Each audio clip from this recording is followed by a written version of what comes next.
Hello everyone, नमस्कार। हमारे YouTube channel में आपका हार्दिक स्वागत है।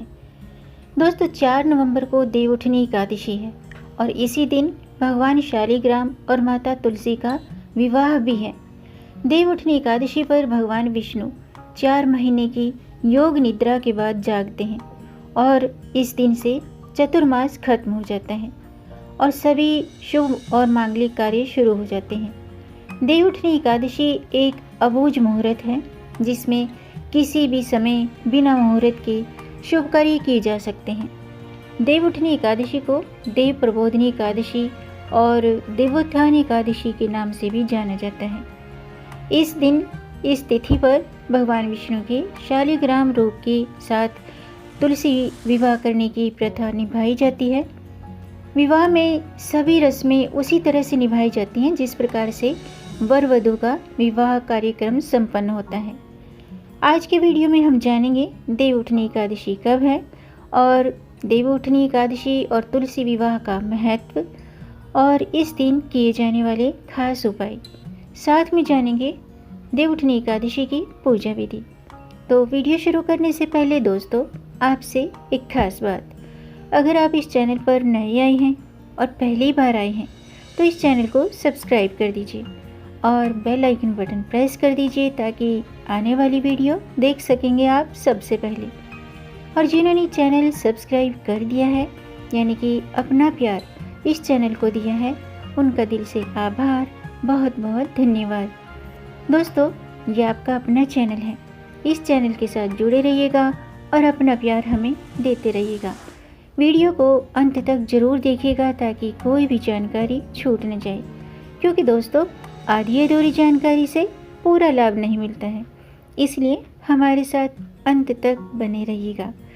तो आइए शुरू करते हैं।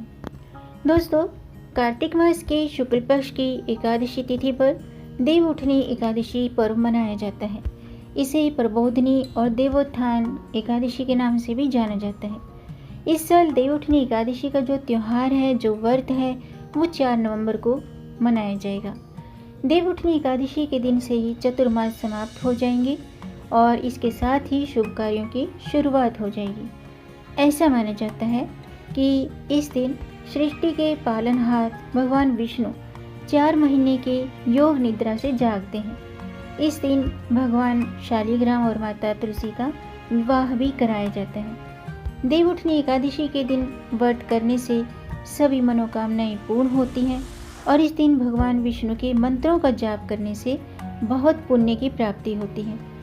इस दिन भगवान विष्णु को पंचामृत से अभिषेक कराना चाहिए। ऐसा माना जाता है कि भगवान विष्णु को खीर और सफ़ेद मिठाई का भोग लगाने से भगवान प्रसन्न होते हैं और धन की कमी नहीं होती है। भगवान विष्णु के साथ साथ माता लक्ष्मी का भी पूजन करना चाहिए। ऐसा करने से हमारे ऊपर भगवान की साथ साथ माँ लक्ष्मी की कृपा बनी रहती है। और इस दिन लोग एकादशी व्रत भी करते हैं। उसमें उनको 3 दिन के नियमों का पालन करना होता है, यानी कि 10वें दिन से ही उनको लहसुन प्याज सहित तामसिक भोजन का त्याग कर देना चाहिए। अगले दिन यानी कि एकादशी के दिन ब्रह्म मुहूर्त में उठ करके नित्य कर्मों से निवृत्त होकर के शुद्ध वस्त्र धारण करके सूर्य देव को जल का अर्घ्य दें और इसके बाद भगवान श्री हरि विष्णु की पूजा करें। भगवान श्री हरि विष्णु को फल फूल, धूप दीप, कपूर और पीले मिष्ठान, ये सभी चीज़ें अर्पित करें। अंत में आरती करें और इस दिन भर व्रत रखना चाहिए, दिन भर उपवास रखना चाहिए और संध्या काल में आरती करने के बाद फलाहार करें। दिन में फल और जल ग्रहण कर सकते हैं आप। अगर आप निराहार व्रत नहीं रख सकते हैं तो आप फलाहार व्रत रख सकते हैं। और अगले दिन फिर आप ब्राह्मणों को, ज़रूरतमंद व्यक्तियों को यथा योग्य दान पुण्य करने के बाद व्रत का पारण करें। यानी कि व्रत के पारण का समय मैंने आपको पिछली वीडियो में बताया है कि 5 नवंबर को व्रत का पारण किया जाएगा। तो आप व्रत का पारण करने के बाद अपना व्रत खोल सकते हैं। एकादशी का जो व्रत है वो भगवान विष्णु को अति प्रिय है। एकादशी का व्रत अमृत पुण्य की प्राप्ति करवाता है और हमारे रोग, शोक और दुखों का नाश करता है और हमारे जीवन में सुख, समृद्धि और सौभाग्य लाता है। इस दिन आप अपने ग्रहों को भी स्ट्रॉन्ग कर सकते हैं। ज्योतिष के अनुसार भगवान विष्णु सूर्य ग्रह के अधिष्ठाता देव हैं, यानी कि जो सूर्य देव के सूर्य ग्रह हैं उनके अधिष्ठाता देव भगवान विष्णु ही हैं। अगर आपकी कुंडली में सूर्य कमज़ोर है तो आप इस दिन अपने घर में मिट्टी से यानी कि घर में मिट्टी का बना हुआ लाल बंदर स्थापित करें। ऐसा करने से सूर्य ग्रह मजबूत होता है और भगवान श्री हरि विष्णु की कृपा बनी रहती है। आइए अब जानते हैं देवउठनी एकादशी का महत्व। दोस्तों, हिंदू धर्म में एकादशी व्रत का विशेष महत्व होता है। साल भर में कुल 24 एकादशियाँ आती हैं, जिसमें से कार्तिक माह के शुक्ल पक्ष की देवोत्थान एकादशी का विशेष महत्व होता है। यह एकादशी एक अबूझ मुहूर्त है और सभी व्रतों में एकादशी व्रत को, इस कार्तिक महीने की जो एकादशी इसको सर्वश्रेष्ठ बताया गया है। एकादशी के व्रत में भगवान विष्णु की पूजा होती है, भगवान विष्णु को समर्पित होता है ये दिन। इस दिन पूरे दिन मतलब व्रत रखते हुए भगवान विष्णु की पूजा अर्चना की जाती है, मंत्रों का जाप किया जाता है और दिवाली के बाद कार्तिक माह के शुक्ल पक्ष में आने वाली देवउठनी एकादशी जो है बहुत ही महत्वपूर्ण मानी जाती है। इस दिन भगवान विष्णु 4 माह की योग निद्रा से जागते हैं और फिर मांगलिक कार्यों की शुरुआत हो जाती है। लक्ष्मी स्वरूपा तुलसी भगवान विष्णु को अति प्रिय है। इस दिन भगवान विष्णु के शालिग्राम स्वरूप का विवाह भी तुलसी के साथ कराया जाता है।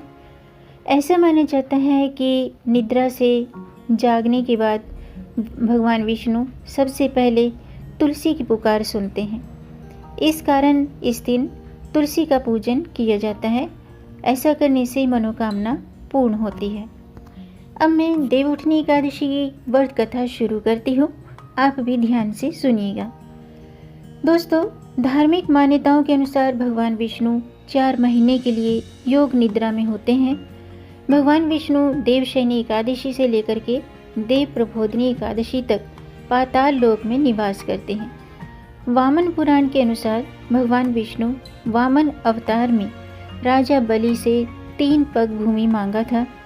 तब दानवीर राजा बलि से प्रसन्न होकर भगवान विष्णु ने राजा बलि को पाताल लोक का राजा बना दिया था और वर मांगने को कहा था। तब राजा बलि ने भगवान विष्णु से पाताल लोक में निवास करने का वरदान मांग लिया था। राजा बलि की इच्छा को पूरा करते हुए भगवान विष्णु 4 महीने के लिए पाताल लोक में रहने का वरदान दिया। तभी से दोस्तों 4 महीनों के लिए भगवान विष्णु पाताल लोक में निवास करते हैं और इस दौरान सभी तरह के शुभ और मांगलिक कार्य थम जाते हैं और फिर कार्तिक महीने के शुक्ल पक्ष की एकादशी पर भगवान विष्णु वैकुंठ धाम में माता लक्ष्मी संग निवास करने लगते हैं। इन 4 महीनों को ही चतुर्मास कहा जाता है। शिव पुराण के अनुसार दैत्यराज शंखासुर के आतंक से सभी देवी देवता बहुत परेशान हो चुके थे। तब सभी एक साथ मिलकर भगवान विष्णु और भगवान शंकर के पास इस राक्षस के अंत करने की प्रार्थना करने के लिए उनके समक्ष पहुँचे। फिर भगवान विष्णु और दैत्य शंखासुर के बीच कई दिनों तक भयानक युद्ध चला और भाद्रपद मास के शुक्ल पक्ष की एकादशी को भगवान विष्णु ने शंखासुर को मार दिया था, उसका वध कर दिया था और लंबे समय तक दोनों के बीच चले युद्ध के कारण भगवान विष्णु काफ़ी थक चुके थे। तब वे क्षीर सागर में आकर विश्राम करने लगे और फिर सो गए।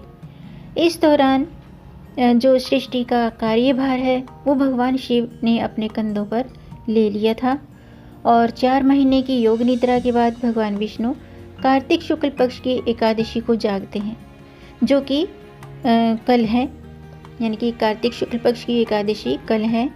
तो भगवान विष्णु के जागने पर भगवान शंकर समेत सभी देवी देवताओं ने उनकी पूजा की और सृष्टि के संचालक का कार्यभार दोबारा उन्हें सौंप दिया था। इस कारण से हर वर्ष कार्तिक माह के शुक्ल पक्ष की एकादशी को देव प्रबोधनी, देवोत्थान और देव उठनी के नाम से जाना जाता है। और 4 महीने की योग निद्रा के बाद भगवान विष्णु जागते हैं, तो इस दिन देव उठनी एकादशी के दिन मतलब भगवान विष्णु के शालिग्राम स्वरूप से माता तुलसी का विवाह होता है। देव उठनी एकादशी पर तुलसी विवाह के पीछे दोस्तों एक पौराणिक कथा है। कथा के अनुसार प्राचीन काल में तुलसी, जिनका नाम वृंदा भी है, शंखचूड़ के नाम असुर की पत्नी थी और शंखचूड़ दुराचारी और अधर्मी था। देवता, मनुष्य सभी इस असुर से त्रस्त थे, दुखी थे। तुलसी के सतीत्व के कारण सभी देवता मिलकर शंखचूड़ का वध नहीं कर पा रहे थे। सभी देवता मिलकर भगवान विष्णु और शिव जी के पास पहुँचे और उनसे दैत्य को मारने का उपाय पूछा। उस समय भगवान विष्णु ने शंखचूड़ का रूप धारण करके तुलसी का सतीत्व भंग कर दिया था, जिससे शंखचूड़ की शक्ति खत्म हो गई थी और शिवजी ने उसका वध कर दिया था। बाद में जब तुलसी को ये बात पता चली तो उसने भगवान विष्णु को पत्थर बन जाने का श्राप दे दिया था। विष्णु जी ने तुलसी के श्राप को स्वीकार किया और कहा कि तुम धरती पर पौधे और नदी के रूप में रहोगी और तुम्हारी पूजा भी की जाएगी। मेरे भक्त तुम्हारा और मेरा विवाह करवाकर पुण्य लाभ प्राप्त करेंगे। उस दिन दोस्तों कार्तिक शुक्ल पक्ष की एकादशी का दिन था। तुलसी नेपाल की गंडकी और पौधे के रूप में आज भी धरती पर है। गंडकी नदी में ही शालिग्राम के दर्शन होते हैं। ये थी तुलसी विवाह की कथा। आइए अब जानते हैं तुलसी और शालिग्राम विवाह का महत्व। दोस्तों कार्तिक माह के शुक्ल पक्ष की देव उठनी एकादशी पर तुलसी विवाह कराने का महत्व होता है। इस दिन स्त्रियां एकादशी को भगवान विष्णु के रूप शालिग्राम और विष्णु प्रिया तुलसी का विवाह संपन्न करवाती हैं। पूर्ण रीति रिवाज से तुलसी वृक्ष से शालिग्राम के फेरे और सुंदर मंडप के नीचे किए जाते हैं। विवाह में कई गीत, भजन और तुलसी नामाष्टक सहित विष्णु सहस्त्र नाम के पाठ भी किए जाने का विधान है। शास्त्रों के अनुसार तुलसी शालिग्राम विवाह कराने से पुण्य की प्राप्ति होती है, दाम्पत्य जीवन में प्रेम बना रहता है।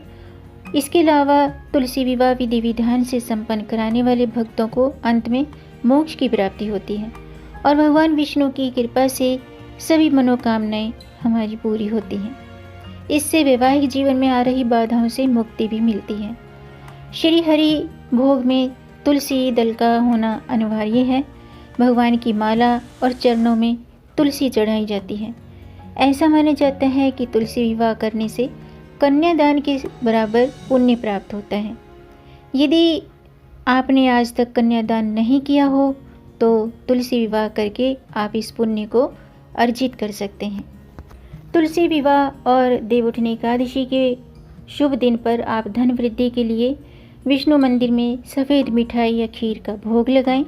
ध्यान रहे कि भोग में तुलसी के पत्ते जरूर डालें। ऐसा करने से भगवान विष्णु शीघ्र ही प्रसन्न होते हैं और धन लाभ प्राप्त होने लगता है। लेकिन दोस्तों एक बात का ध्यान रखिएगा कि तुलसी विवाह के दिन या तुलसी यानी कि एकादशी के दिन तुलसी के पत्ते नहीं तोड़ने चाहिए। तो इस अपराध को करने से बचिएगा और इस उपाय को आप करें और भगवान विष्णु के समक्ष आप अपनी मनोकामना जरूर रखें। देव उठनी एकादशी के दिन आप भगवान विष्णु का केसर मिश्रित दूध से अभिषेक करें। ऐसा करने से जगत के पालनहार प्रसन्न होते हैं और मनोवांछित फल की प्राप्ति होती है। आज के लिए बस इतना ही। उम्मीद है आपको ये जानकारी पसंद आई होगी। अगर आपको जानकारी ये वीडियो अच्छा लगा हो तो आप इसे लाइक कर सकते हैं और इस जानकारी को आगे बढ़ाकर अपनी फैमिली में, अपने फ्रेंड्स में ज़्यादा से ज़्यादा शेयर भी कर दीजिए ताकि औरों को भी इससे लाभ प्राप्त हो।